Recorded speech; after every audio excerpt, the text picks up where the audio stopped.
ಚಿಕ್ಕಮಗಳೂರು ಜಿಲ್ಲೆಯ ಶೃಂಗೇರಿ ವಿಧಾನಸಭಾ ಕ್ಷೇತ್ರದ ಅಂಚೆ ಮತ ಮರು ಎಣಿಕೆ ಪ್ರಕರಣದಲ್ಲಿ ಈಗ ಜೀವರಾಜ್ ಅವರು ಗೆದ್ದಿದ್ದಾರೆ.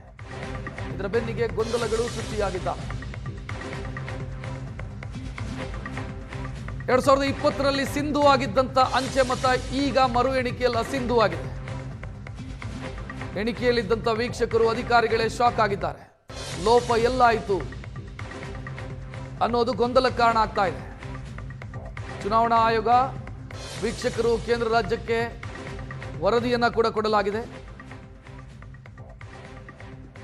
ತನಿಖೆಯ ಅಗತ್ಯ ಇದೆ ಅನ್ನೋದು ವರದಿಯಲ್ಲೂ ಉಲ್ಲೇಖ ಆಗಿದೆ. ಜೀವರಾಜ್ ಅವರಿಗೆ ಚುನಾವಣಾ ಆಯೋಗದಿಂದ ಇಮೇಲ್ ಕಳಿಸಲಾಗಿದೆ, ನೀವೇ ಶಾಸಕರು ಅಂತ. ಇದರ ಬೆನ್ನಿಗೆ ಜೀವರಾಜ್ ಅವರು ಮಾಜಿ ಮುಖ್ಯಮಂತ್ರಿ BS ಯಡಿಯೂರಪ್ಪ ಅವರನ್ನ ಭೇಟಿಯಾಗಿ ಆಶೀರ್ವಾದವನ್ನ ಕೂಡ ಪಡೆದಿದ್ದಾರೆ.